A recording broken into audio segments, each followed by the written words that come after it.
सर्वात महत्त्वाचं म्हणजे आता प्रोव्हिजन केलेलं आहे आपल्या हाऊसिंग चॅप्टरमध्ये. ट्रेनिंग जर घेतली तर गेट टुगेदर होतं. गेट टुगेदर झालं की बॉन्डिंग आपोआप होतं. बॉन्डिंग झालं की डिस्प्यूट्स कमी होतात. सर, जसं तुम्ही तुमच्या स्टार्टिंगला म्हटलं की बायलॉज आणि लॉ, सो लिगल पर्स्पेक्टिव्ह अशा कोणत्या चेकलिस्ट आहे किंवा अशा कोणत्या गोष्टी बघितल्या पाहिजे ज्या आणि as a advocate you suggest की ह्या ऑफिस बेरने लक्षात ठेवलं पाहिजे? जसं सरांनी एक चांगला मुद्दा उपस्थित केला की एज्युकेशनच्या नावाखाली प्रत्येक सोसायटीमध्ये 10 रुपये पर मंथ पर मेंबर काय अमाऊंट कंट्रीब्यूट होते. जसं तुम्ही बायलॉचा विषय केला तर सोसायटीचे मिनिट्स म्हणजे मॅनेजिंग कमिटीचे मिनिट्स आपण मॅनेजिंग कमिटीला विचारतोय का? दर वर्षाला 12 म्हणजे महिन्यातनं एक मीटिंग घेणं अनिवार्य आहे. पॉलिटिशियन्सना किंवा ह्यांना जे दोष देतो किंवा ज्याच्यावर आपण ताशोरे ओढत असतो, पण ॲज अ नागरिक मी माझ्या सोसायटीसाठी you should start from your own society. आपण काय करतोय?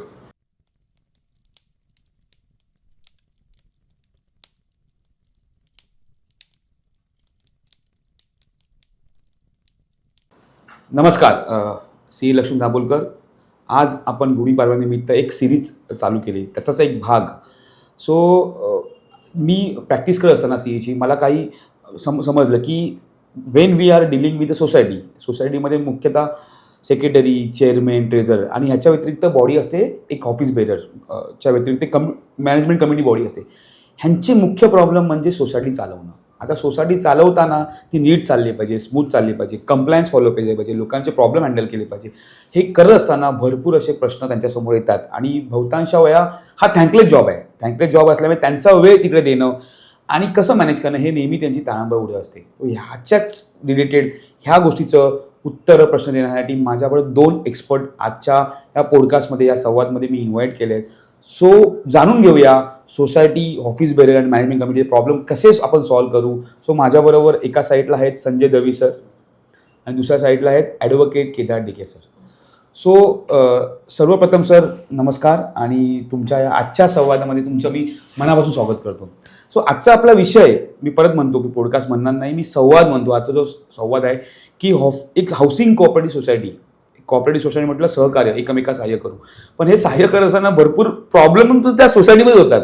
आणि हे प्रॉब्लेम का होतात? बिकॉज सोसायटीचे ऑफिस बेरर हे काम करतात आणि सोसायटी सांभाळतात आणि सोसायटी सांभाळणे हे एवढं इझी टास्क नाही आहे. तर यांचे भरपूर प्रॉब्लेम आहेत. तर आज ह्या पॉडकास्टच्या माध्यमातून, ह्या संवादच्या माध्यमातून त्या सोसायटी बेरर आणि मॅनेजमेंट कमिटीचे आपण प्रश्न उत्तर सॉल्व्ह करू शकलो तर आज संवादचा एक आपला महत्त्वपूर्ण टप्पा आपण पार करू शकतो. सो माझा पहिला प्रश्न तुम्हाला दोघांना आहे की ऑफिस बेररचे काय असे प्रॉब्लेम असतात जे तुम्हाला वाटतात जे प्राईम आहेत सोसायटीमध्ये? सगळ्यात महत्त्वाचं मी म्हणेन ऑफिस बेररचा सगळ्यात महत्त्वाचा प्रॉब्लेम म्हणता येईल की त्यांना बायलॉज किंवा लॉ, लिगलचं नॉलेज फार कमी प्रमाणात असतं. कारण office bearer either election through आलेले असतात किंवा सिलेक्शन थ्रू आलेले असतात. त्यांना त्या पदावर ढकललं गेलेलं असतं लिटरली. कारण आजकाल तुम्ही बघितलं तर बहुतांश सोसायटीमध्ये कोणीच ऑफिस बेरर व्हायला मागत नाही. मॅनेजिंग कमिटीमध्ये एक 6 किंवा 10ची कशी बशी जडणघडण होते, पण ती जी रिस्पॉन्सिबिलिटी आहे त्या 3 जणांची, म्हणजे ज्याला आपण चेअरमन म्हणतो, सेक्रेटरी म्हणतो आणि ट्रेझरर म्हणतो, ह्यांचं ॲक्च्युअल काम काय आहे, बायलॉजमध्ये त्यांना काय रोल्स आणि रिस्पॉन्सिबिलिटीज दिलेल्या आहेत आणि बायलॉजनुसार त्यांचं जे लिगल त्यांचे स्ट्रेंथ अँड विकनेसेस आहेत ते त्यांना खरोखर माहिती आहे का, इथपासून सुरुवात होते. त्यामुळे they are mostly we could say thrive to that position, पण त्यांना ती बेसिक अंडरस्टँडिंग नसते की त्यांना त्या रोलमध्ये काय इन्व्हॉल्व्ह होऊन काय करायचंय बायलॉजनुसार आणि लिगल बॅकग्राऊंड काय ती त्यांना नसते. बायलॉज आणि लिगल नॉलेज, कारण ते टेक्निकल त्यांची ती बॅकग्राऊंड नसते. काही जण IT बॅकग्राऊंडमधून आलेले असतात, काही जण असे रिटायर्ड गव्हर्नमेंट एम्प्लॉई असतात ज्यांना त्या बायलॉज बद्दल माहिती नसतं. ही मेन गोष्ट. सरांचं जसं बायलॉज आणि लॉ, तुमच्या मते काय असं? मला असं वाटतं की काय की सर्वात महत्त्वाचं म्हणजे आता प्रोव्हिजन केलेलं आहे आपल्या हाऊसिंग चॅप्टरमध्ये की प्रत्येक सोसायटीने ट्रेनिंग घेतल्या पाहिजे. म्हणजे 10 रुपये आपण कॉन्ट्रीब्यूट करतो दर महिन्याला, तर त्या माध्यमातून हाऊसिंग सोसायटीचे सगळे मेंबर्स आणि जे समिती सदस्य आहेत त्यांनी ट्रेनिंग घेणे कंपल्सरी आहे. आणि ट्रेनिंग घेतल्याच्या नंतर काय होतं की 2 म्हणजे 3-4 जे अस्पेक्ट्स आहेत किंवा त्यांचे जे हेतू आहेत ते साध्य करू शकतात. सगळ्यात पहिली गोष्ट म्हणजे ट्रेनिंग जर घेतली तर गेट टुगेदर होतं. गेट टुगेदर झालं की बॉन्डिंग आपोआप होतात.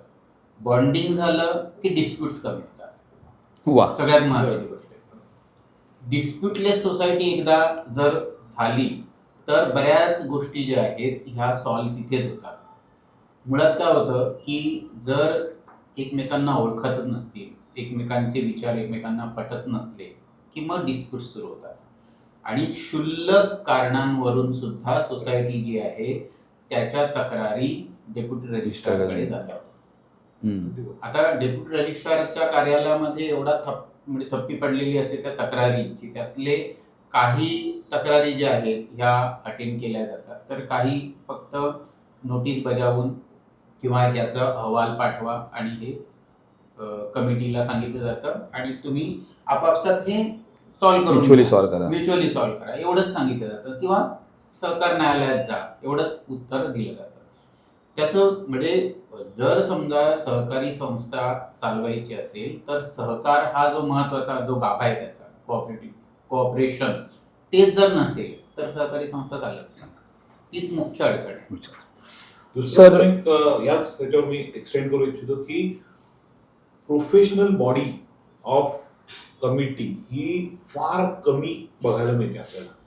It is most of the cases it is person dependent rather than process dependent. True. कारण माझा मित्र सेक्रेटरी आहे म्हणून माझं काम होतंय हे सोसायट्यांमध्ये बऱ्याच ठिकाणी होतं. आणि मग जसं सरांनी सांगितलं मग क्लेश वाढतात की माझ्या बरोबर त्याचं पटत नाहीये सेक्रेटरीचं किंवा चेअरमनचं म्हणून माझी कामं झाली नाहीयेत असा जो रोष असतो त्याच्यामुळे ती तफावत वाढत जाते. त्यामुळे नेहमी ही जी संस्था आहे त्यांनी ती should be run by process and not by the person. उद्या एच्या ऐवजी बी जरी व्यक्ती आला तरी तुम्ही जर एसओपी फार कमी ठिकाणी एसओपी लोकांना माहितीच नाहीये तर एसओपी फॉलो केले जात नाही आणि त्याच्यामुळे रिफ्ट वाढते आणि त्याच्यामुळे जी कोऑपरेटिव्ह कल्चर जसं सर म्हणाले ते सोसायटीमध्ये आजकाल बघायला मिळत नाही. कारण आजकाल जसं तुम्ही बघताय की बंद दरवाजाच्या आतमध्ये सगळ्या सोसायट्या आहेत. आपल्याला आपला नेबर माहिती नसतो. त्यामुळे हे सेक्रेटरी चेअरमन हे त्या पदाचा कदाचित कधी कधी गैरवापरही करू शकतात. हे आपल्याला समोर दिसतं. म्हणून माझं नेहमी म्हणणं असतं ॲज अ लिगल ॲडवायझर की प्रोसेस ड्रिव्हन जर असली तर ती सोसायटी पुढचे 10 वर्ष 15 वर्ष ऑटोमॅटिकली चालेल. त्याला आपण ऑटो मोड म्हणतो. ती पर्सन डिपेंडेंट. सर जसं तुम्ही तुमच्या स्टार्टिंगला म्हटलं की बायलॉज आणि लॉ. सो लिगल पर्स्पेक्टिव्ह अशा कोणत्या चेकलिस्ट आहे किंवा अशा कोणत्या गोष्टी बघितल्या पाहिजे ज्या आणि as a advocate you suggest की ह्या ऑफिस बेअरने लक्षात ठेवल्या पाहिजेत? तर चांगला प्रश्न आहे. एकतर मॉडेल बायलॉज आणि MCS ॲक्ट ह्या मुंबई पर्टिक्युलर महाराष्ट्रातल्या सगळ्या ज्या कोऑपरेटिव्ह सोसायटी आहेत इन्क्लुडिंग कमर्शियल सोसायटी ह्यांना तो ॲप्लिकेबल असतो. त्यामुळे त्याचं म्हणजे बेसिक नॉलेज असणं. कोणी प्रत्येकाने त्याच्यात जाऊन डीपली जाण्याची गरज नाही पण प्रत्येकाने बेसिक नॉलेज असणं गरजेचं आहे. जसं सरांनी एक चांगला मुद्दा उपस्थित केला की एज्युकेशनच्या नावाखाली प्रत्येक सोसायटीमध्ये 10 रुपये पर मंथ पर मेंबर काय अमाऊंट कंट्रीब्यूट होते परंतु त्याचं ना अंमलबजावणी होते ना एक व्यक्ती. आपण म्हणजे आता थोडंसं मी विषयांतर करतो. आपण नेहमी पॉलिटिशियन्सना किंवा ह्यांना जे दोष देतो किंवा ज्याच्यावर आपण ताशोरे ओढत असतो पण ॲज अ नागरिक मी माझ्या सोसायटीसाठी म्हणजे you should start from your own society. आपण काय करतोय कारण आपण ना सोसायटीच्या कुठल्या ॲक्टिव्हिटीमध्ये इन्व्हॉल्ड होतो ना डिसिजन मेकिंगमध्ये होतो. AGM मध्ये पण आपण उपस्थिती फक्त म्हणजे sorry to say but samosa आणि वडा खाण्याकरता जातो का त्या डिसिजन मेकिंग मध्ये आपण कॉन्ट्रीब्यूट करतो. आणि मग ते कॉन्ट्रीब्युशनसाठी पुन्हा एकदा तोच आला बायलॉजचा विषय की ती ट्रेनिंग आपण गेली आहे का. ते मिनिट्स किंवा बॅलन्स शीट आपण किंवा ऑडिटर रिपोर्ट जो दिलेला आहे तो व्यवस्थित बघितला आहे का. त्याच्यावर आपण काही कन्स्ट्रक्टिव्ह प्रश्न करतोय का. जसं तुम्ही बायलॉजचा विषय केला तर सोसायटीचे मिनिट्स म्हणजे मॅनेजिंग कमिटीचे मिनिट्स आपण मॅनेजिंग कमिटीला विचारतोय का. दर वर्षाला 12 म्हणजे महिन्यातनं एक मीटिंग घेणं अनिवार्य आहे.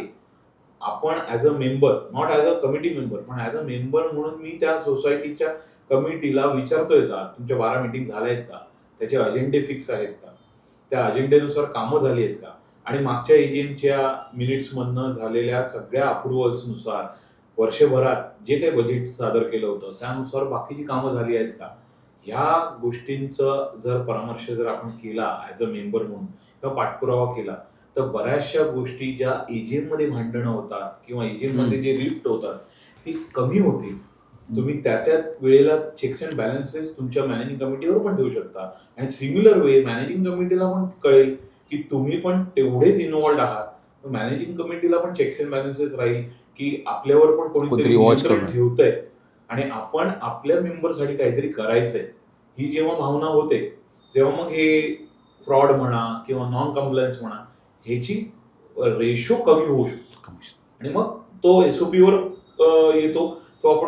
तो पुढे येऊ शकतो एसओपी वगैरे इम्प्लिमेंटेशन. पण ह्या ज्या पब्लिक डोमेन मधले जे डॉक्युमेंट्स आहेत ते आपण किती डिटेलमध्ये वाचतो. परत महत्वाचा मुद्दा जेव्हा मॅनेजिंग कमिटीमध्ये काही रिझर्व्ह सदस्य असतात जसं महिला, तर महिला सदस्य खरोखर महिला सदस्य येते का तिचा नवरा सगळं काम करतोय आणि ती फक्त सही करायला आहे, चेकबॉक्स आहे. तर तसं नाही व्हायला पाहिजे. आपण एका ठिकाणी म्हणतो महिलांनी पुढे येऊन ह्या सगळ्या गोष्टी करायला पाहिजे, परंतु त्यांनी काही सोसायट्यांना माझ्या काही सोसायट्या ज्या काही क्लायंट आहेत वगैरे तिथे 100% महिला कमिटी पण आहे आणि त्या चालवत आहेत चांगल्या पद्धतीने. त्यांना आपण ऍक्च्युली हे द्यायला पाहिजे, वेळ द्यायला पाहिजे. इनफॅक्ट त्यांना चेअरमन किंवा सेक्रेटरी म्हणून प्रमोट करायला पाहिजे, कारण त्यांच्याकडे एक वेगळ्या अँगल असतो सोसायटीचे प्रश्न सॉल्व्ह करण्याचा, सोसायटीचं रखरखाव करण्याचा, ज्याला आपण मेंटेनन्स म्हणतो. तो जो महिलांमध्ये जो आहे तो पुरुषांमध्ये रिलेटिव्हली कमी असतो. तर त्यांच्या तो बुद्धिमत्तेचा आणि वेळेचा लिव्हरेज करून सोसायटीने ह्या गोष्टींचा फायदा करून घ्यायला. असं तुम्हाला एक प्रश्न आहे की आपण सोसायटीमध्ये म्हणतो की प्रत्येक सोसायटी मेंबर हा शेअर होल्डर असतो, तर आणि एक सिक्युरिटी असतं, हाऊसकीपिंग असतं आणि त्यांच्यावरती मॅनेजर असतो. सो तुम्ही ह्या प्रत्येकाचे रोल जरा मला म्हणजे लोकांना सांगू शकता का, म्हणजे क्लॅरिफाय करून. काय होतं मला असं वाटतं की क्लॅरिटी नाही आहे याची. सो तुम्ही मला वाटतं की हा थोडं बिकॉज तुम्ही ऑडिटर आहात, इलेक्शन ऑफिसर आहात आणि इलेक्शन ऑफिसर तुम्हाला माहिती आहे की लफडी नेमकी काय. सो ॲज अ इलेक्शन ऑफिसर हे रोलवर जरा तुम्ही थोडं बोलू शकला तर. सर्वात महत्त्वाचं म्हणजे कसं आहे की जी मॅनेजिंग कमिटी आहे, मॅनेजिंग कमिटीने जे नियमानुसार ज्या काही गोष्टी केल्या पाहिजेत तिथे मॅनेजिंग कमिटी कमी पडते. म्हणजे का निग्लिजन्स असतं, इग्नोरन्सही असतं, कधी निग्लिजन्स असतं. सर्वात महत्त्वाचं म्हणजे वार्षिक तुमचा ऑडिट जे आहे लेखापरीक्षण झालेलं असायला पाहिजे. दर 5 वर्षांनी आता कंपल्सरी केलेलं आहे की तुमची निवडणूक ही प्रॉपर प्रोसेस थ्रू निवडून कमिटी आलेली असायला पाहिजे. ती जर प्रोसेस फॉलो केलेली नसेल तर तुम्हाला कुठलाही पॉलिसी डिसिजन घेण्याचा अधिकार नसतो. पण बऱ्याच वेळेला काय होतं की ते लेट गो केलं जातं की नाही ते आम्ही एजीएममध्ये निवडून एजीएममध्ये आम्ही निवडली, कमिटी आली, कमिटीनेही निर्णय घेतले. पण जर ॲज पर ॲक्ट आणि बायलॉजमध्ये जर तसं प्रोव्हिजन केलेलं आहे की तुम्ही तुमची समिती जी आहे ही निवडणूक घेऊनच, प्रत्यक्ष निवडणूक घेऊनच तुम्ही आल्या पाहिजे, निवडून आल्या पाहिजे, ते होत नाही. दुसरं म्हणजे जे रेकॉर्ड्स मेंटेन करायला पाहिजेत, म्हणजे तुमचे मिनिट्स बुक असायला पाहिजेत, आय रजिस्टर, जे रजिस्टर, शेअर रजिस्टर. काही सोसायट्यांमध्ये जेव्हा आम्ही जातो ना तर तेव्हा असं बघायला मिळतं की लोकांना हे रजिस्टर काय आहेत ना हेच माहिती नसतं. बरोबर. आय रजिस्टर, जे रजिस्टर क्या होता है, म्हणजे कशासाठी असतं, इथून सुरुवात होते. म्हणजे ते मेंटेन करणे तर दुसरी गोष्ट झाली. बरोबर आहे. म्हणजे जर समजा कंप्लायन्सेसमध्ये ह्या सगळ्या गोष्टी येतात, जर तुम्ही तुमची सोसायटी जर व्यवस्थित चालवायची झाली, मॅनेज करायची ज्याला म्हणतो, त्यासाठी मॅनेजमेंट कमिटी असते. बरोबर आहे. नुसतं देखभाल दुरुस्ती करणे हे मॅनेजिंग कमिटीचं काम नाही. बरोबर आहे. मॅनेजिंग कमिटीला काय वाटतं की मॅनेजिंग कमिटी आपण निवडून आलो की आपण फक्त काय करायचं, देखभाल आणि दुरुस्ती, मेंटेनन्स हीच आपली जबाबदारी आहे. बाकी ज्या कंप्लायन्सशी रिलेटेड म्हणजे सोसायटीच्या ॲक्टनुसार किंवा बायलॉजनुसार ज्या गोष्टी तुम्हाला दिलेल्या आहेत की ह्या सगळ्या तुमच्या वर्षभरातल्या पूर्तता असायला पाहिजे. वार्षिक तुमची सर्वसाधारण सभा झाल्या पाहिजे वर्षातून एकदा. ती सभा होताना तुमची नोटीस जी आहे ती 14 दिवस क्लिअर 14 दिवसांची असायला पाहिजे. म्हणजे काय होणार आहे की जेव्हा एखादी सभा बोलावली, तुम्ही जर तुमची ती सभा व्यवस्थित नोटीस काढून जर बोलवलेली असेल तर तुम्हाला कोणताही तिथे प्रश्न आला तर त्याला तुम्ही उत्तर देऊ शकता. बऱ्याच वेळेला काय होतं, शॉर्ट नोटीसवर म्हणजे बॅकडेटेड नोटीस काढली जाते, मग तिथे कोणीतरी प्रश्न उपस्थित केला की तिथे वाद निर्माण होतात. आता समोरच्याने प्रश्न उपस्थित केला तो कायदेशीररित्या बरोबर असतो की तुम्ही 14 दिवसाची नोटीस नाही दिली, बरोबर आहे, मिनिट्स नाही बनवले, तो कायद्याचं पुस्तक घेऊन बसलेला असतो. मग कमिटीला वाटतं किंवा इतर सभासदांना वाटते अरे हा उगाचच प्रश्न विचारतो, हा वर्षातून एकदा आलाय आता प्रश्न विचारायला. त्याचा प्रश्न चुकीचा नसतो, आपण चुकीच्या आहोत, आपण चुकलोय हे कोणी कबूल करायला नको. प्रोसिजर लॅप्स आहेत, ते लॅप्स नको. जर व्यवस्थित जर सोसायटी चालत असेल ना तर कुठे भांडण नाही होणार. आणि कुठे सहकार जे न्यायालय किंवा यांची गरज पण नाही भासणार, कारण की इथे काय प्रॉफिट नाही. पण काही वेळेला असं लोकांचा ग्रह असतो की म्हणजे मी एका अँगलने बोलतोय, दोन्ही अँगल आहे. म्हणजे सगळ्यात पहिलं म्हणजे काही ठिकाणी असं असतं की कमिटीवर निवडून आलेला सदस्य जो आहे म्हणजे सेक्रेटरी, चेअरमन किंवा ट्रेझरर, त्याच्यामध्ये सेक्रेटरीचं महत्व जे आहे ते खूप जास्त अधोरेखित केलं आहे. म्हणजे बऱ्याच सोसायट्यांमध्ये असं बघितलं की secretary is the owner of the, जो बोले वो कायदा, जो बोले हम बोले सो कायदा, असं. तशी स्थिती कधी उत्पन्न होते जेव्हा इतरांकडून निग्लिजन्स होतं तेव्हा. म्हणजे इतर लोकांचं जर कंट्रोल नसेल, वॉच नसेल, तुम्ही जर तिकडे प्रश्न उपस्थित करत नसाल तर सेक्रेटरी जो आहे तो हम करे सो कायदा करू शकतो आणि मग तिथे कुठेतरी मिसअप्रोप्रिएशनला चान्स असतो. पण बऱ्याच वेळेला असं आहे की सोसायटी ही नॉन प्रॉफिट मेकिंग ऑर्गनायझेशन आहे. म्हणजे कुठे तुम्हाला इथे नफा कमवायचा नाही आहे, जे काही कॉन्ट्रीब्युशन करणार तो तुम्ही समोर खर्च करत असता. पण याच्यामध्ये पण कायदेशीर ज्या काही तरतुदी केलेल्या आहेत, जर मेंबरकडून जर आपण कॉन्ट्रीब्युशन घेतलं तर त्यापैकी सिंकिंग फंडाचं कॉन्ट्रीब्युशन आहे, रिपेअर फंडाचं कॉन्ट्रीब्युशन आहे, एज्युकेशन ट्रेनिंग फंडाचं कॉन्ट्रीब्युशन आहे, ते तुम्हाला सांगितलेलं आहे कायद्यामध्ये की हे तुम्हाला काय केल्या पाहिजे, बँकेमध्ये इन्व्हेस्ट केल्या पाहिजे. आता त्याची जर समोर तुम्ही इन्व्हेस्टमेंट एफडीज केली नाही, समोर जर तेवढी सफिशियंट एफडी किंवा इन्व्हेस्टमेंट नसेल झाली तर समोरून प्रश्न येतात. म्हणजे सभासदांकडून ते वर्षाच्या अखेरी का नाही केलं, कसं नाही केलं, रूल प्रमाणे असं तिथे भांडाभांडी. तो एक पॉइंट आहे वादाचा. म्हणजे आपण कंप्लायन्स करत नाही, आपण कुठेतरी कमतरता असते आपली, कारण की आपण समजूनच घेतलेलं असतं. तिथे कुठेतरी मग वादाची चिणगी म्हणजे ती सोसायटी जी आहे ती मग व्यवस्थित चालत नाही. आणि मग काय होतं की जर एखाद्या सभासदाने प्रश्न विचारला की कमिटी मेंबर उभं राहून काय सांगतात माहितीये का, तुम्ही आमच्या जागी येऊन बघा.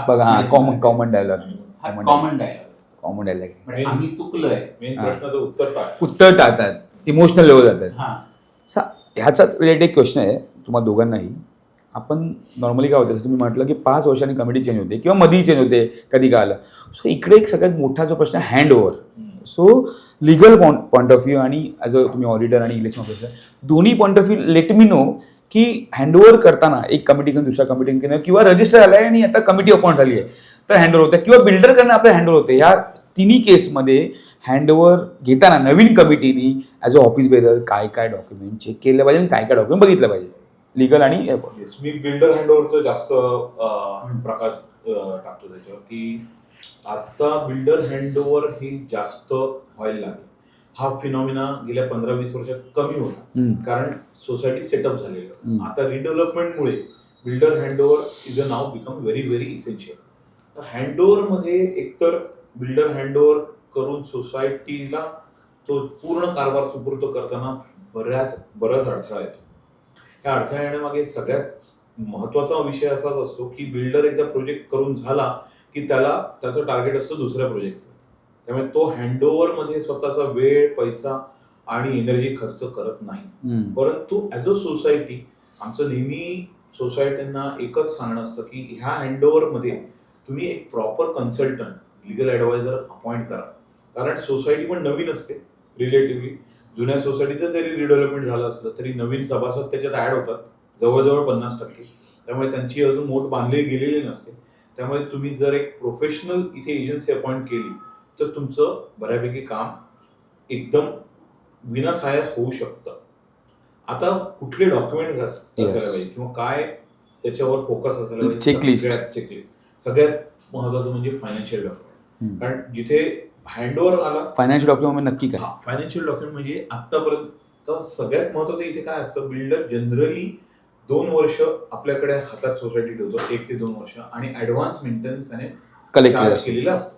मग त्याचं फायनान्शियल डॉक्युमेंट म्हणजे त्या 2 वर्षात त्याने कलेक्ट केलेलं टोटल मेंटेनन्सच्या नावाखाली जो काही पैसा आहे तो, आणि त्याने खर्च केलेला टोटल अमाऊंट, ह्याचं जोपर्यंत ऑडिटेड तो अकाउंट्स देत नाही तोपर्यंत ते हँडओव्हर घ्यायला नाही पाहिजे. कारण आम्ही आमच्या पर्सनल एक्सपिरियन्सने सांगतो, त्याच्यामध्ये अशा असंख्य सस्पेन्सच्या एंट्रीज असतात. कारण तो बरेच प्रोजेक्ट चालू असतात त्याच्यात, तो ह्या प्रोजेक्टचा एंट्री त्या प्रोजेक्टमध्ये टाकतो, ते सोसायटीच्या मेंबरना काही कळत नाही. तो एक फायनल अमाऊंट फक्त देतो की हे एवढे तुमचे बाकी आहेत, किंवा कधी कधी तर उलट होतं, तो म्हणतो की तुमच्याकडनं आम्हाला पैसे घ्यायचे, आणि सोसायटीचं लोकांना कळतच नाही नक्की आता काय करायचं, किती कॉन्ट्रीब्युट करायचं, कसं करायचं.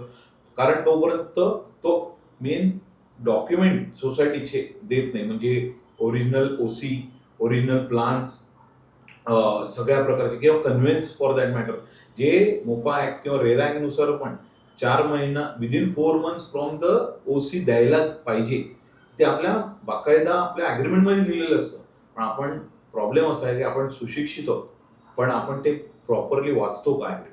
त्या अग्रीमेंटमध्ये आपण फक्त सह्या करतो, आपण फक्त तो एरिया बघतो आणि आपल्या अम्युनिटीज बघतो, पण त्या अग्रीमेंटच्या जे टेक्निकलिटीज आहेत, लिगल बाजू आहेत, त्या आपण वाचत नाही. तर त्याच्यामध्ये ते कन्व्हेन्स बाबतीत पण लिहिलेलं असतं. मग आलं तुमचं अदर डॉक्युमेंट्समध्ये, ज्याला आपण म्हणतो मिसलेनियस, पण ते खूप इम्पॉर्टंट असतात. What are those documents, like all your AMC contract. मग ते लिफ्टचे झाले, तुमचे सोलार सिस्टीमचे झाले, तुमचे हाऊसकीपिंगचे झाले, बरं तुमचे सगळे जे मीटर्स पासून ते तुमचे इलेक्ट्रिसिटी, गॅस आणि ह्याचे सगळे ब्ल्यूप्रिंट पासून ते तुमचे हँडओव्हरचे डॉक्युमेंट, हे जोपर्यंत तुमच्याकडे पूर्ण येत नाहीत आणि तुमच्या नावावर ट्रान्सफर होत नाही, कारण सोसायटी नुकतीच झालेली असते, मग परंतु हे सगळे डॉक्युमेंट, सगळ्या गोष्टी बिल्डरच्याच नावावर असतात. तर ते जोपर्यंत तुमच्या नावावर तो करत नाही, त्याच्या एनओसीवर सहाय्य देत नाही, तोपर्यंत पूर्णपणे डॉक्युमेंटेशन हँडओव्हरची पूर्तता झालेली नसते. हे 3 खूप, म्हणजे ह्याच्यामध्ये सबसेट्स बरेच आहेत, त्याच्यावर एक वेगळं सेशनही होईल, पण हे 3 जोपर्यंत डॉक्युमेंटेशन कम्प्लीट घेत नाही आपण, तोपर्यंत ती सोसायटी संपूर्णपणे हँडओव्हर बिल्डरकडनं आपल्याकडे येत नाही. आणि तोपर्यंत आपण बिल्डरचा पिछा पुरवायचा. कारण आता मी लिगल याने सांगतो, रेरामध्ये काही सेक्शन्सनुसार 11-17 सेक्शन जे आहेत त्याच्यात क्लिअरली लिहिलेले आहेत, जोपर्यंत ही डॉक्युमेंट आणि बिल्डर हँडओव्हर ऑफिशियली करून देत नाही, तोपर्यंत पूर्ण मेंटेन करण्याची जबाबदारी ही बिल्डरचीच असते. वा, सो तुम्हाला ऍड करायचं हँडओव्हर पॉईंट. आता हँडओव्हरमध्ये जेव्हा एखादी समिती, जुनी समिती जाते आणि नवीन समिती निवडून येते, त्यावेळेला सुद्धा हँडओव्हर करून घ्यावं लागतं. बरोबर आहे. आता ही एक प्रोसेस आहे. प्रोसेसमध्ये दोन्ही गोष्टी होऊ शकतात, फॉर्मल, इन्फॉर्मल. म्हणजे जर समजूतदारपणा असेल दोन्ही समित्यांमध्ये, जी समिती सदस्य अगोदरचे होते आणि आता नवीन निवडून आलेले समिती सदस्य, यांच्यामध्ये जर चांगला बॉन्डिंग किंवा असेल ना, तर समजूतदारीने सगळ्या हँडओव्हरची प्रोसिजर जी आहे ती व्यवस्थित पार पडते. पुढे मुळामध्ये काय होतं की संस्थेचा सगळा कारभार हा संस्थेच्या कार्यालयातून होत असतो. संस्थेच्या कार्यालयाच्या चावी देण्यापासून, त्याच्या लॉकरची चावी देण्यापासून, बरोबर आहे, त्याच्यामध्ये कोणते रेकॉर्ड्स आहेत ठेवलेले आहेत त्याची एक लिस्ट तयार केली की बाबा आम्ही हे रेकॉर्ड मेंटेन केलेले आहेत. म्हणजे जसे सभासदांचे रजिस्टर, आय रजिस्टर, जे रजिस्टर, मिनट्स बुक मेंटेन केलेले आहेत. नंतर सगळ्या सभासदांच्या वैयक्तिक फाईल्स ह्या आहेत की नाही, आणि नंतर मग संस्थेच्या मालकी हक्काशी संबंधित जे काही डॉक्युमेंट्स असतात ते, इन्व्हेस्टमेंट रजिस्टर. मग हे सगळे रजिस्टर जे ज्या लॉकरमध्ये असतात ते फक्त लिस्ट आउट करायचे जुन्या कमिटीने, नवीन कमिटीला ते सादर करायचे. आता नवीन कमिटीने एकदा ते हातात ती लिस्ट आल्याच्या नंतर लगेचच ते रिसिव्ह करून देणे गरजेचं असतं, बरोबर आहे. लगेचच जुनी कमिटी काय म्हणते की तुम्ही आम्हाला रिसिव्ह करून द्या, म्हणजे आमचं काम संपलं. पण रिसिव्ह करून देताना पण सब्जेक्ट Check करणं. व्हेरिफिकेशन, लगेच तर व्हेरीफाय करायला जाणार नाही कपाट उघडून. म्हणजे सब्जेक्ट टू व्हेरिफिकेशन आम्ही हे रिसिव्ह करतोय असं लिहून जर दिलं, नंतर तुम्ही व्हेरीफाय करा आरामात. कधी कधी काय होतं, ह्या प्रोसेसमध्येच भांडण होतं. ट्रू. भांडणं कुठे होतात की एकतर जी जुनी कमिटी आहे त्यांनी प्रॉपर रेकॉर्ड ठेवलेला नसतो ठेवलेलं नसतं. आणि मग ते हँडओव्हर देताना नखरे टाळाटाळ करतात. करतात. बरोबर. किंवा काहीतरी कुठेतरी एखादी लिस्ट, अशी साधी लिस्ट तयार करतात आणि ते म्हणतात की आत्ताच्या आता आम्हाला तुम्ही हँडओव्हर, एकदा तुम्हाला हँडओव्हर तुम्ही आम्ही दिला की नंतर मग आम्हाला विचारायचं नाही. ती कमिटी हरलेली पण असते, त्यामुळे थोडासा इगो पण त्यांचा आहे. इगो हर्ट झालेला सर असतो. अशा केसमध्ये लिगली समजा एखाद्या अकाउंट्स मेंटेन करणं हा एक मोठी रिस्पॉन्सिबिलिटी. समजा मागच्या कमिटीनी प्रॉपर अकाउंट्स मेंटेन नाही केलं आणि नवीन कमिटीने ते प्रूव्ह केलं with evidence, so can we legally hold that member?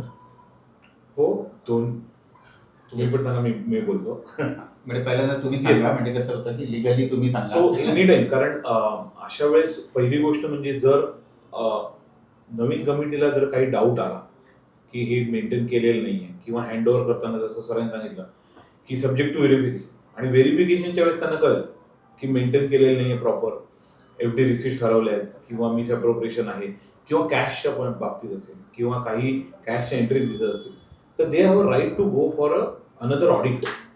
Forensic audit पण ते करू शकतात. फॉरेन्सिक ऑडिट साठी एक external auditor, that could be GDCA or even chartered accountant, ते अपॉइंट करू शकतात. कारण without evidence if you are blaming anyone, कारण लॉचा थंब रूल तोच आहे की तुम्ही ॲलिगेशन फक्त केलं तर तिथून तुम्ही डेप्युटी रजिस्ट्रार किंवा कोऑपरेटिव्ह कोर्टात जाणार, तुमचा सोसायटीचा सगळ्यांचा पैसा आणि वेळ वाया घालवा, आणि that will again backfire on the new committee, की तुम्ही फक्त त्यांना काही, कारण सोसायटी म्हटलं की भांडं वाचणार लागणार, त्यांना फक्त निश्चित टिकवण्यासाठी तुम्ही हे केलंय का, विथ फुल प्रूफ केलंय. बट तुझा जो मेन प्रश्न होता की जाऊ शकतो का, 100% जाऊ शकतो. त्याच्याकरता प्रॉपर होमवर्क करून जाणं गरजेचं आहे, इफ यू आस्क. आणि तो होमवर्क केल्यानंतर जेव्हा प्रॉपर एव्हिडन्सेस असतील, my suggestion is to put forward that into your special general body meeting first, rather than going. कारण जसं सरांनी सांगितलं की आपल्याला सहकार तत्वावर जायचं, इथे कोणाला पॉइंट प्रूव्ह करायचं नाही.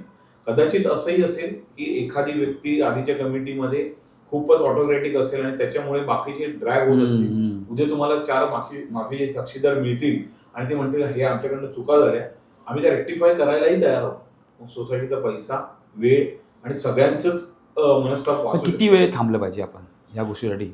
किती वेळ दिला पाहिजे रेक्टिफाय करण्यासाठी? एखाद्या कमिटीला आपण सांगितलं ते करताय आणि किती वेळ पण आपण वेट केलं पाहिजे नेमकं? महत्वाचं म्हणजे काय माहितीये की एक गोष्ट समजून घेतल्या पाहिजे, कुठलेही ॲलिगेशन किंवा असे काही आरोप करण्यापूर्वी जर समजा खरोखर फायनान्शियल लॉस असेल, फायनान्शियल मिसअप्रोप्रिएशन जर आढळून आलं असं असेल, तर तुम्ही ऑब्व्हियसली त्याचं रिऑडिट करणे गरजेचं आहे.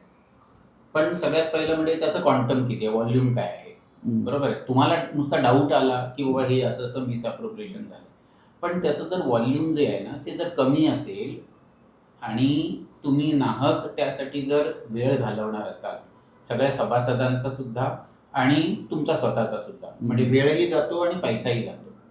याच्यामध्ये तुम्हाला जर समजा हे पुढे न्यायचं झालं, बरोबर आहे, तर याच्यामध्ये भरपूर वेळ लागतो.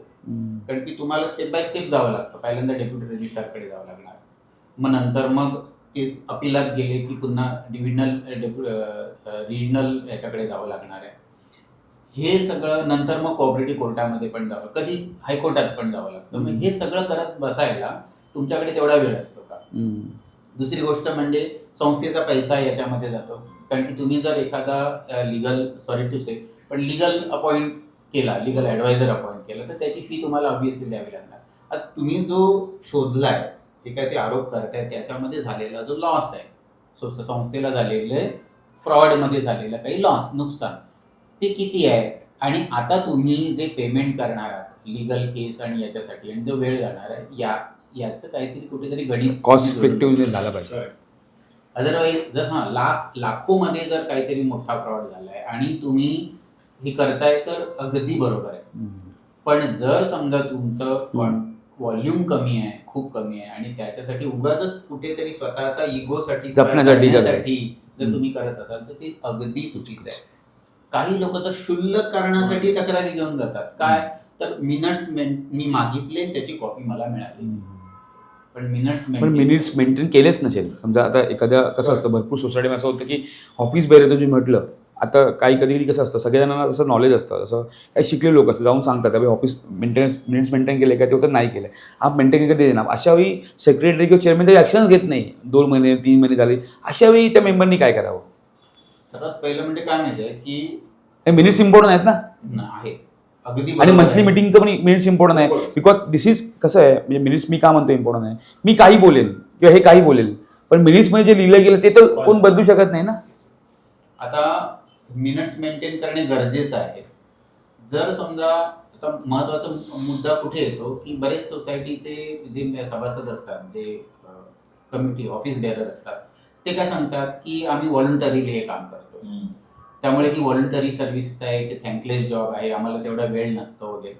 तर अशा वेळेला जर समजा तुम्ही प्रोफेशनल व्यक्तींची जर मदत केली, असे बरेच आपल्याला प्रोफेशनल व्यक्ती आहेत की ज्या तुम्हाला मदत करू शकतात. जर आउटसोर्सिंग द्यायला आपण म्हणतो, जर तुम्ही part time full time manager appoint केला तर तोही तुमच्या वतीने सगळं काम करू शकतो. सो त्याच रिलेटेड तुम्ही विषय काढला म्हणून की what is the importance of accountant and manager in society. महत्वाचं आहे एकदम. किती इम्पॉर्टंट आहे, कसं होतं की whether we have to consider की त्यांना किती पैसे करतोय.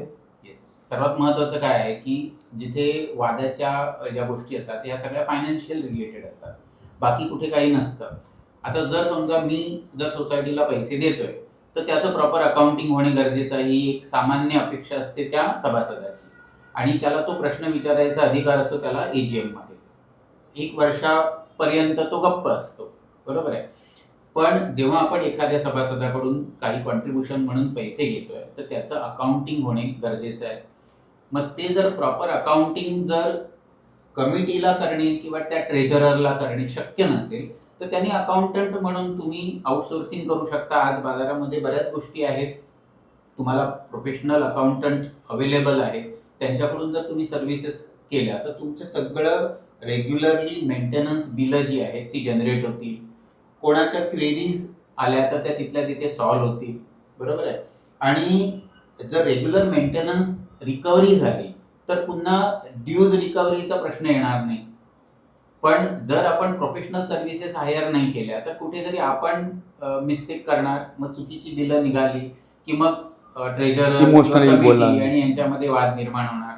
मग ते करत असताना काही लोकांचा इगो हर्ट झाला की मग ते मेंटेनन्स द्यायचं बंद करणार, किंवा चुकीचं मेंटेनन्स लागलं, ज्याने पार्किंग नाहीये त्याला पार्किंग बिलामध्ये लागून गेलं, तर लोक काही वेळेला समजून नाही घेत, काही समजूतदारपणा नसतो काही लोकांना. मग ते काय करतात, अरे याने मुद्दामून लावलं म्हणून आता पुढच्या वेळेपासून मी देणार बघतो मी. ही अशी स्थिती होते. का तर ते म्हणजे दोन्ही गोष्टी, जसं मी सुरुवातीला सांगितलं की ट्रेनिंग जर नाही घेतली, एज्युकेशन ट्रेनिंगचा जर समजा नाही घेतलं, प्रत्येक मेंबरनी घ्यायचे असते. येस. आणि काय कधी घ्यायचे असते, काय पिरियड. सेक्शन 24 हे कंपल्सरी आहे की 5 वर्षातून सर्व समिती सदस्यांनी एकदा ट्रेनिंग घेतली पाहिजे. समिती सदस्य की एनी मेंबर सदस्याने. आणि जो सभासद आहे, संस्थेचा सभासद आहे, अशा 20% सभासदांना एका वर्षामध्ये कव्हर केल्या पाहिजे. म्हणजे 5 वर्षामध्ये तुमचे 100% सभासद कव्हर होतात. आता ह्या ट्रेनिंग, एज्युकेशन ट्रेनिंग मध्ये काय विषय कव्हर केले जातात, तर मॅनेजिंग कमिटीला पहिल्यांदा संस्था कशी चालवायची, म्हणजे थोडक्यात मॅनेजमेंट कशी करायची, काय काय रेकॉर्ड्स मेंटेन केल्या पाहिजेत, काय कंप्लायन्सेस असतात वर्षभरामध्ये, हे सर्व मॅनेजिंग कमिटीला ट्रेनिंग दिली जाते. त्यामुळे कुठेही लॅप्सेस नाही, म्हणजे कुठे कमतरता नाही राहत किंवा इग्नोरन्स नाही राहत की बाबा हे आम्हाला माहितीच नव्हतं म्हणून केलं नाही, असं होत नाही. म्हणजे तुम्हाला बेसिक नॉलेज त्याच्यामध्ये दिलं जातं. लगेच काय तुम्हाला एक्सपर्ट केलं जातं असं नाही, पण तुम्हाला बेसिक नॉलेज दिलं जातं, हे तुम्हाला केलं पाहिजे. दुसरं म्हणजे मेंबर्सला ट्रेनिंग देताना 2 गोष्टी असतात, एक राईट्स आणि रिस्पॉन्सिबिलिटीज, म्हणजे तुमचे अधिकार आणि तुमच्या जबाबदाऱ्या. आता याच्यामध्ये कसं होतं की एजीएम मध्ये जर एखादा सभासद आला तर तो फक्त प्रश्न विचारण्याच्या उद्देशाने येतो, बरोबर आहे. म्हणजे त्याला प्रश्न विचारण्याचा अधिकार आहे. म्हणजे म्हणजे तुम्ही अधिकारासाठी भांडता, पण जर संस्थेची जबाबदारी घ्यायची जेव्हा वेळ येते, की जर समजा असं म्हटलं की बाबा संस्थेच्या कमिटीमध्ये तुम्ही सभासद म्हणून होऊ इच्छिता का, तर सगळ्यात पहिलं नकार दिला जातो. हम्म. का तर जबाबदारी नको. बरोबर आहे. जर समजा एखाद्या संस्थेमध्ये एखादा सिक्युरिटी गार्ड आहे, बरोबर आहे, वॉचमन झोपलाय, तर येणारा जो सभासद आहे, जो गाडी घेऊन आला, फोटो टाकणार. तो काय करणार, त्याचा फोटो क्लिक करणार आणि तो व्हॉट्सअप ग्रुपवर टाकून देणार किंवा सेक्रेटरीला कॉल करणार आणि सांगणार की झोपला होता. सेक्रेटरीने कॉल जर उचलला नाही तर आणखी पुन्हा वाद, दुसऱ्या दिवशी सकाळी फोन करून तुम्हाला रात्री फोन केला, उचलला नाही, म्हणजे तुम्ही बेजबाबदार आहात. पण जबाबदारी माझी पण आहे एक सभासद म्हणून. तो सेक्युरिटी कोणासाठी ठेवलाय? त्या सेक्रेटरीसाठी फक्त ठेवलाय का? नाही, सगळ्या सभासदांसाठी तो ठेवलाय. मग त्या सभासदाची पण तेवढी जबाबदारी आहे, बाबा मी मेंटेनन्स भरतो, मी तुझा पगार माझ्या कॉन्ट्रीब्युशन मधून जातो, त्यामुळे तू जागा राहायला पाहिजे, झोपू नकोस. आणि वॉर्निंग देणं गरजेचं आहे. हा, एक वॉर्निंग देणे गरजेचं आहे की बाबा वारंवार जरी होत असेल तर ठीक आहे, तुम्ही समितीला जबाबदार लगेच धरायला किंवा तिकडे बोट दाखवायला येता, पण जबाबदारी घ्यायला कोणी नाही. म्हणजे तक्रारींचा पाढा नुसता वाचायचा असतो. एक personal legal point of view, what is त्यांचं एक्सटेन्शन करतो. म्हणजे त्यांनी त्या बाजूने सांगितलं. आपण मॅनेजरच्या मुद्द्यावर येऊया की जबाबदारी झटकून नाही टाकू शकत, पण आपण प्रॉब्लेम काय करतो की जे एसओपीचा भाग म्हणून मॅनेजर असं, हा एसओपीचा भाग पण म्हणता येईल, किंवा आपले जे काही हे आहेत ऑफिस बेअरर्स आहेत, they are all doing voluntary job. ते त्यांची घरची पण कामं करत आहेत, ते त्यांच्या ऑफिसचे पण करत आहेत आणि हे पण करत आहेत. So India is a best country who know how to outsource the thing.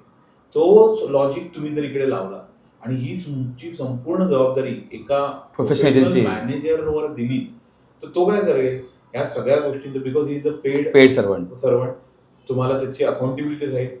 मग त्या माणसाला, त्या मेंबरने, जसं सरांनी आता उदाहरण दिलं, रात्री समजा 10 वाजता जरी फोन केला तरी तो उचलेल, कारण आपण त्याला स्कोप ऑफ वर्क मध्ये मेन्शन केलेलं. आणि मग होणारी जी रिफ्ट आहे ते पण वाचतील. आणि ह्या गोष्टी तो मॅनेजरचं पार्ट ऑफ रिस्पॉन्सिबिलिटी असेल की ह्यांना कसं आन्सर करायचं, कुठून आन्सर करायचं. तुम्ही पार्ट टाइम ठेवा, मॅनेजर फुल टाइम ठेवा, मग ती संपूर्ण जी जबाबदारी आहे जी ओव्हरबर्डन कमिटीवर येतं आणि ऑफिस बेअरवर येतं, ती बऱ्यापैकी त्याने मॅनेज होईल. त्यांना फक्त काम काय राहील, सायनिंगचं काम राहील, स्ट्रॅटेजिक डिसिजन्स घेणं हे काम राहील. मिनिट्स पासून ते हे एसओपी मेंटेन करणं ही संपूर्ण जबाबदारी मॅनेजरची आहे. आता राहिला प्रश्न कॉस्टचा. आपण ह्याला कॉस्ट न म्हणता तुमच्या सोसायटीसाठी असलेली ती इन्व्हेस्टमेंट म्हणा. का?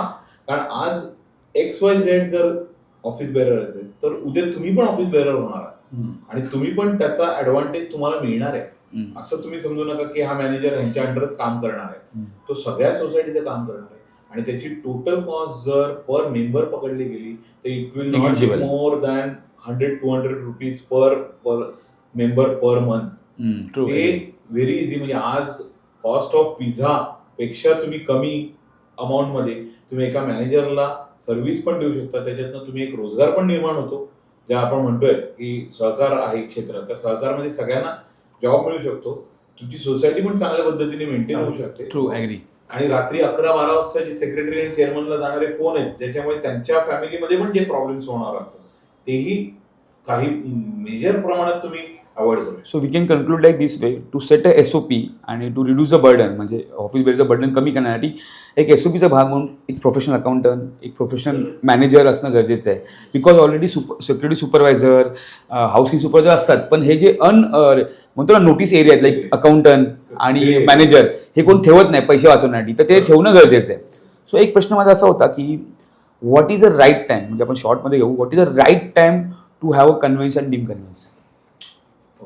किती म्हणजे एखादी नवीन बिल्डिंग झाल्यानंतर किंवा सोसायटी फॉर्म झाल्यानंतर रिडेव्हलपमेंट असो या न्यू डेव्हलपमेंट किती दिवसात केलं गरजेचं आहे, आणि डिले झालं तर what is the right time, म्हणजे आत्ता मी केलं पाहिजे असं. बरोबर. तर मोफा ऍक्टनुसार सगळ्यांना माहितीच आहे, मग मी म्हटलं पण की 4 महिन्याच्या आत अकॉर्डिंग टू द बायलॉज आणि ऍक्ट बिल्डरने किंवा डेव्हलपरने तो देणं अनिवार्य आहे. पण होतं कसं, 1 ते 2 वर्ष ती हँडओव्हर झालेली नसते सोसायटी. सोसायटीच्या सभासदांना त्यांचे राईट्सच माहिती नसतात. आता कन्व्हेन्स हा राईट आहे खरं बघायला गेलं, पण जसं सरांनी ओपनिंग स्टेटमेंटमध्ये सांगितलं की आपल्याकडे ट्रेनिंगच घेतली जात नाही, त्यामुळे बायलॉज हे काय आहेत हे लोकांना माहितीच नाही. त्यामुळे कन्व्हेन्स हा आपला राईट आहे की नाही इथपासून सुरुवात आहे. पण जरी ती चूक झाली आहे तर 2 वर्षानंतर जेव्हा तुमच्या हातात सोसायटी येते तर पहिलं काम सोसायटीच्या नवीन प्रमोटरने किंवा नवीन कमिटीने ते करायला पाहिजे की बिल्डर त्यावेळेस चांगल्या प्रकारे कनेक्टेड असतो, त्याच्याकडनं तो कन्व्हिन्स घ्यायला पाहिजे इमिजिएट. नाही जर घेतला गेला तर जी काही नवीन कमिटी येईल 5 वर्षानंतर किंवा ज्या इलेक्शन होऊन त्यांनी पहिले सरांनी सांगितलं तसं ट्रेनिंग घ्या की सोसायटी मॅनेज करण्यासाठी काय काय गोष्टी लागतात.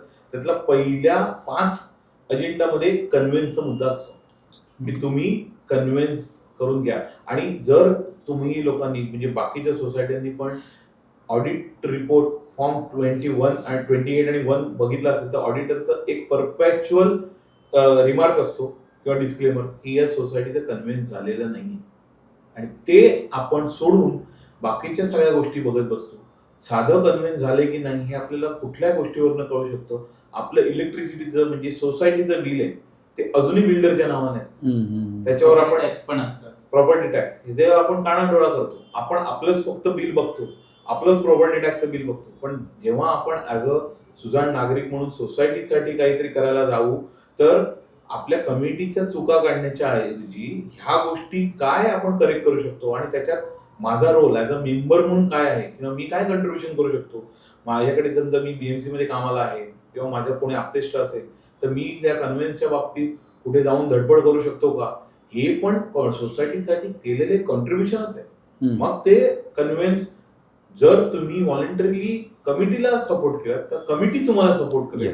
आणि कन्व्हेन्सच्या कमिटी तुम्ही चांगला मुद्दा काढला, कन्व्हेन्सची कमिटी पण बनवा सोसायटीने 2 ते 3 ज्ञात लोकांची ज्यांना ह्या बाबतीत नॉलेज आहे आणि ऍडव्होकेट असेल कोणी असेल आणि त्यांनी ती गोष्ट सोसायटीला पॅरलली हेल्प करा. म्हणजे पुन्हा एकदा मी तोच विषयावर येतो की मॅनेजिंग कमिटी आणि ऑफिस बेरोबर बर्डन कमी येईल आणि कोहेसिव्ह युनिट म्हणून सगळे कमिटी मेंबर आणि ऍज अ मेंबर म्हणून तुम्ही सोसायटीला हेल्प करू. या विषयाला मी एक कंटिन्यू करू इच्छितो की ट्रेनिंग जेव्हा आपण प्रोव्हाइड करतो किंवा ट्रेनिंग देण्यामागचा मेंबरना एक गेट टुगेदर पण असतं, बरोबर आहे. जेव्हा आपल्याला सगळ्या सभासदांना एकत्र आल्याच्या नंतर म्हणजे आता संस्थेचं एक ऑब्जेक्टिव्ह आहे काय आहे की रिक्रिएशनल अँड कल्चरल ऍक्टिव्हिटीज तुम्ही केल्या पाहिजे, हे ऑब्जेक्ट आहे. पण बऱ्याच वेळेला याच्यावर ऑब्जेक्शन घेतलं जातं. म्हणजे कधीतरी व्हॉट्सअपवर काहीतरी मेसेज फिरतात, कुठल्या तरी कोर्टाची ऑर्डर आलेली असते पण त्याचं मिसइंटरप्रिटेशन केलं जातं आणि मग नहीं ये कोर्ट ने बैन कर दिया है, सब कोई कल्चरल ऍक्टिव्हिटी नाही कर सकते. पण सोसायटीच्या बायलॉज मध्ये तुमचं बेसिक ऑब्जेक्ट आहे कल्चरल ऍक्टिव्हिटी, रिक्रिएशनल ऍक्टिव्हिटी तुम्ही केल्या पाहिजेत का, तर तुम्ही जर ह्या केल्या नाहीत तर तुमच्यामध्ये बॉन्डिंग कसं, तुम्ही एकमेकांना ओळखणार कसं. ट्रेनिंग देण्यामागे पण हा उद्देश आहे सभासदांना की तुमच्यामध्ये ज्या काही क्वालिटी आहेत, ज्या स्किल्स आहेत त्याचा तुम्ही उपयोग कोणासाठी करायचा आहे, संस्थेसाठी करायचा आहे.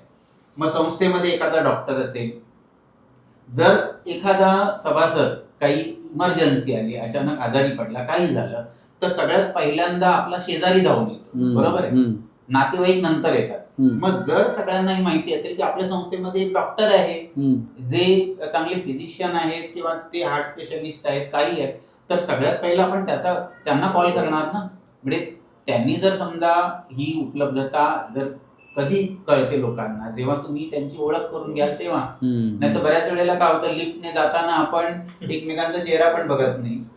ओळख करून देणे तर दुसरी गोष्ट. तुम्ही कल्चर विषय काढल्यामुळे एक माझ्या मनात डाऊट आहे की भरपूर एक मिथ आहे की भरपूर सोसायटीमध्ये डिवाइड अँड रूल आहेत की कल्चरल फंड हा मेंटेनन्समध्ये टाकू नये. तर ह्याच्यावर तुम्हाला म्हणजे तुमचं ओपिनियन काय, म्हणजे मी असं म्हणतो वैयक्तिक ओपिनियन किंवा लॉ प्रमाणे ओपिनियन मी काय की ते इन्क्लूड केलं पाहिजे नाही केलं पाहिजे काय, म्हणजे हा मोठा प्रश्न आहे. गोष्ट म्हणजे ऑब्जेक्ट्स मध्ये बायलॉज जे आहेत ना त्याच्यामध्ये ऑब्जेक्ट्स मध्ये स्पष्ट लिहिलेलं आहे, 3 नंबरचा ऑब्जेक्ट आहे की society should conduct recreational and cultural activities for the members, बरोबर आहे. त्याच्या अगोदर एक ऑब्जेक्ट आहे की society should collect the contribution from the member to fulfil their objects. बरोबर आहे. आता हे बघा किती एकमेकांशी जुळणार आहे.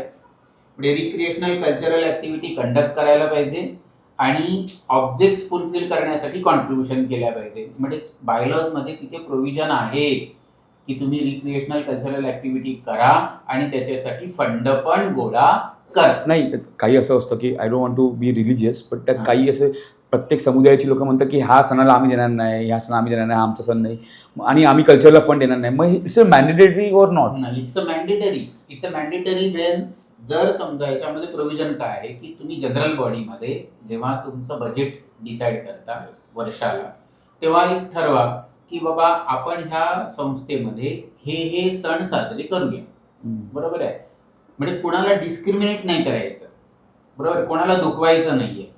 जर समजा तुम्हाला वाटलं की गणेशोत्सव साजरा करायचा आहे, तुम्हाला वाटलं की बाबा नाताळ साजरे करायचे, सगळे सण साजरे करा, पण त्याच्यासाठी एक बजेट निश्चित करा की बाबा हे सर्व सण साजरे करत असताना या सगळ्या ऍक्टिव्हिटीज करायला आपल्याला एवढी आवश्यकता बजेट आहे, एवढं आपलं बजेट नक्की करा आणि मग ते डिवाइड करा सगळ्या मेंबर्समध्ये. म्हणजे कोणाला डिस्क्रिमिनेट केल्याचं हे दुःख नाही राहणार की बाबा हा आमचा सण साजरा होतोय, याचा सण साजरा होत नाहीये वगैरे. जेव्हा जनरल बॉडी मेजॉरिटीने डिसाईड करेल की हे सण आपल्याला करायचेच आहे आणि याच्यासाठी आपल्याला फंड काढायचा आहे आणि तो फंड त्याच्यासाठीच वापरला गेला पाहिजे. बऱ्याच वेळेला काय होतं की सोसायटी असे फंड काढत नाही आणि मग सिंकिंग फंड, रिपेअर फंड हा वापरला जातो. कधी 26 जानेवारीला सत्यनारायणची पूजा होते, जेवणावळ होते, त्याच्यावर हायकोर्टाने निर्बंध आणला होता की तुम्ही कल्चरल ऍक्टिव्हिटीसाठी सोसायटीचा निधी वापरू शकत नाही. ओके, लोक तिकडे वेगळं इंटरप्रेट करतात. आता फंड वापरू शकत नाही असं म्हटल्याच्या नंतर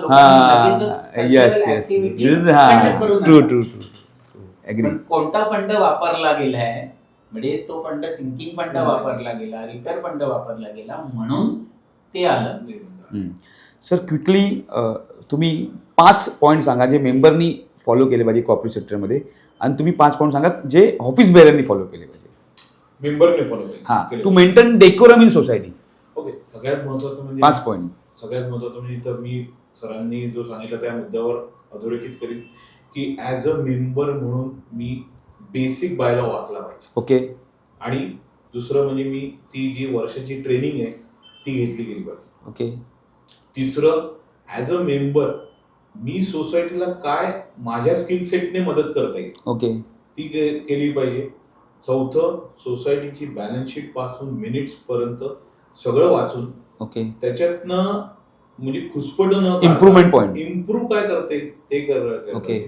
आणि सोसायटीमध्ये सगळ्यात महत्वाचं म्हणजे मी एक सुजाण नागरिक म्हणून काय कॉन्ट्रीब्युशन देऊ शकतो ऍज अ सिव्हिलियन ते मी दिलं पाहिजे त्याच्यातनं. आणि नीडलेस टू से माझा monthly maintenance without any disturbance मी पे केला पाहिजे. That's what I am expecting from you.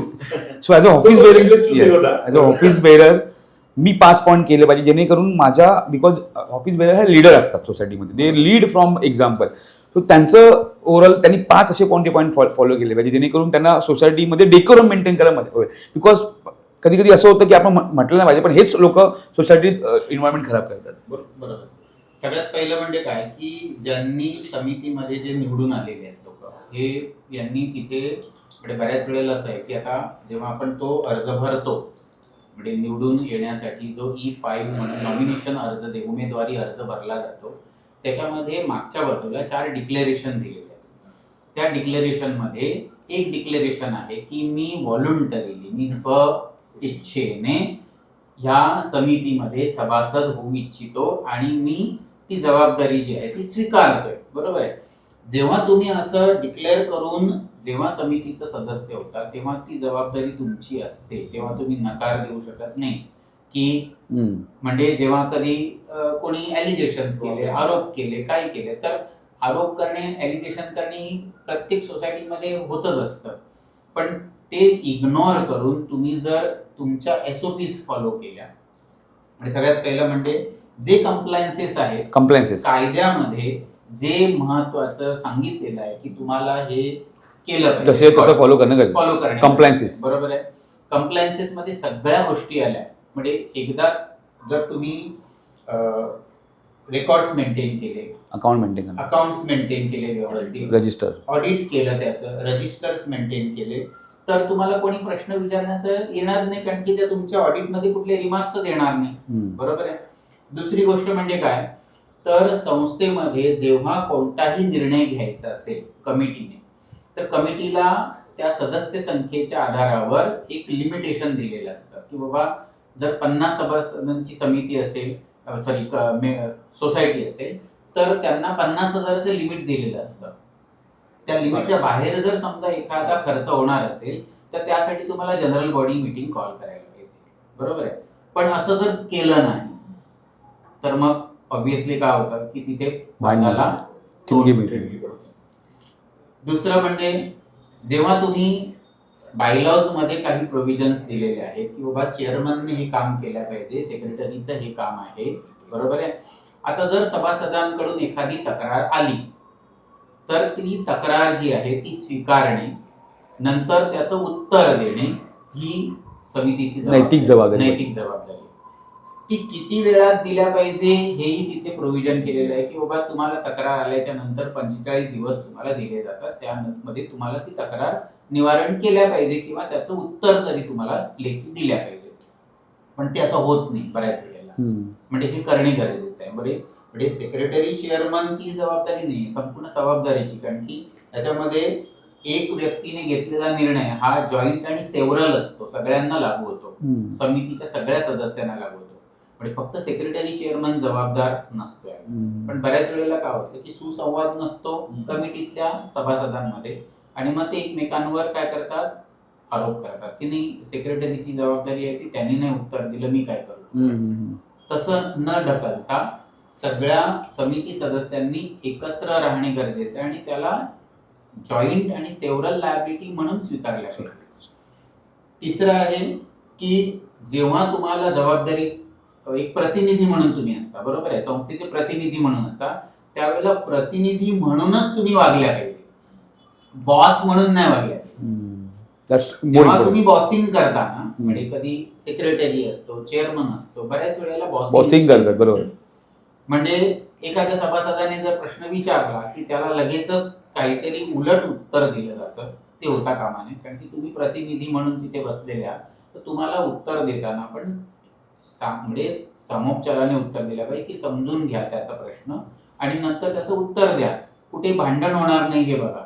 पण काय होतं, त्याने प्रश्न विचारला म्हणजे तो आपला काय होतो, दुश्मन झाला. म्हणजे कोणी प्रश्नच विचारू नये अशी काही लोकांची अपेक्षा असते. ती जी आहे जबाबदारी ही कमिटीची असते. कमिटीने हे जर केलं नाही तर सर्व संस्था ज्या आहेत ह्या व्यवस्थित चालतील, मला असं वाटतं. बरोबर. चौथं आणि पाचवं. आता पाचवं म्हणजे महत्वाचं काय आहे की जेव्हा तुम्ही, जसं मी सुरुवातीला सांगितलं की ऑब्जेक्ट्स जे आहेत संस्थेचे ऑब्जेक्ट्स, म्हणजे संस्थेचे ऑब्जेक्ट्स काय आहेत, तर संस्थेची जी टायटल आहे म्हणजे प्रॉपर्टी, त्याचं टायटल तुमच्याकडे असायला पाहिजे, ज्याला आपण कन्व्हेन्स म्हणतो. बरोबर. ते तुमच्याकडे असायला पाहिजे. ती पूर्तता तुम्ही जर अगोदरच्या समितीने नाही केली तर तुम्ही तरी केल्या पाहिजे, नवीन समितीने केल्या पाहिजे. मेंटेनन्स सोसायटीचं प्रॉपर मेंटेन झाल्या पाहिजे. समजा तुम्ही सगळ्या सर्व्हिसेस हायर केल्या, म्हणजे सगळे AMCs आहे, सगळ्या रिव्ह्यू करणं आहे, हे आहे ते आहे, पण ते जर व्यवस्थित काम करतात की नाही याची जबाबदारी तुम्ही घेतली, रिव्ह्यू करणं गरजेचं. हे त्याचं रिव्ह्यू झाल्या पाहिजे. Through manager. एखादा समजा सर्व्हिस प्रोव्हायडर काम नसेल करत तर त्याला तुम्ही टर्मिनेट केल्या पाहिजे, दुसरं अपॉइंट करू शकता. बरोबर आहे. ही सगळी जबाबदारी. नंतर जसं सांगितलं ऑब्जेक्ट्स मध्ये तिसरं, किंवा तुम्ही एज्युकेशन ट्रेनिंग जी आहे जी कंपल्सरी केलेली आहे ती अरेंज केल्याच पाहिजे. त्यासाठी जो फंड तुम्ही जो कलेक्ट करता तो वापरला गेला पाहिजे. आणि दुसरं म्हणजे रिक्रिएशनल कल्चरल ऍक्टिव्हिटीज केल्याच पाहिजे, कंडक्ट केल्या पाहिजे. Thank you sir. तुमच्या दोघांमुळे भरपूरशा गोष्टीचा उलगडा झाला आणि ॲज अ ऑफिस बेरर, म्हणजे समजा एखाद्याला ऑफिस बेरर जायचं आहे किंवा एखादा ऑफिस बेरर आहे त्याला काय गोष्टी दक्षता घेतली पाहिजे ह्याचं बऱ्यापैकी नॉलेज मला असं वाटतं आलं आहे. ऑफकोर्स ह्याच्या पुढे आपण सिरीज कंडक्ट करू तेव्हा एक डिटेलमध्ये आपण एक विषयावर हात घालू शकतो. जसं हँडओव्हर विषय वेगळा आहे, कन्व्हेन्स वेगळा आहे आणि अजून कल्चर हा विषय एक मोठा वेगळा आहे, मेंटेन्स हा विषय वेगळा आहे. पण नक्कीच एक सुरुवात आहे हा अंत नाही आहे. तर मी तुमच्या दोघांचं मनापासून आभार व्यक्त करतो. तुम्ही आज या संवादामध्ये सामील झाला. Thank you Kedar sir. आम्हाला Thank you, संजय बोलवल्याबद्दल सर. पण धन्यवाद. श्री लक्ष्मण दाभोळकर. Yes.